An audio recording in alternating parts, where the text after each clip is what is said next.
একটা ভিডিও দেখাচ্ছি, আগে ভিডিওটা দেখুন তারপরে কথাটা বলছি। बहुत सारे लोगों को अभी तक जो रिफंड की बात कही गई थी वो भी नहीं मिला कैलाश जी, और पीने के पानी की ठीक से व्यवस्था छोड़ो यार, तुम फोकट प्रश्न मत पूछो नहीं, यार। फोकट नहीं, ये तो मैं तो वहाँ होकर आया हूँ। क्या क्या क्या घंटा हो गया है तुम? क्या घंटा हो गया है तुम? क्या घंटा हो गया है तुम? क्या घंटा हो गया है तुम? बात कैलाश जी बात ठीक से कीजिए, नहीं, नहीं शब्दों का चयन ठीक करिए। कैलाश जी आप ढंग से बात नहीं कर रहे हैं। नहीं, आप ये क्या शब्द होता है कि घंटा घंटा क्या शब्द होता है? आप, मैं तो जाऊंगा, लहजा इनको सुधारने कहिए। इतने सीनियर मंत्री घंटा घंटा क्या बोलते रहते हैं? बात करने की तमीज नहीं है। हाँ और क्या।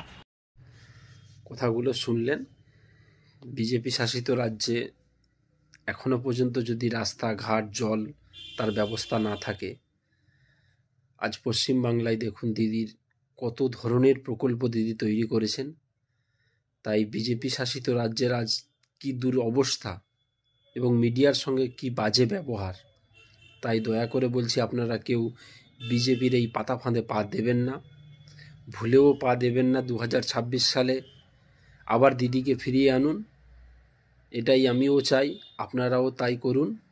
দয়া করে কেউ বিজেপি পাতা ফাঁদে পা দেবেন না, প্লিজ।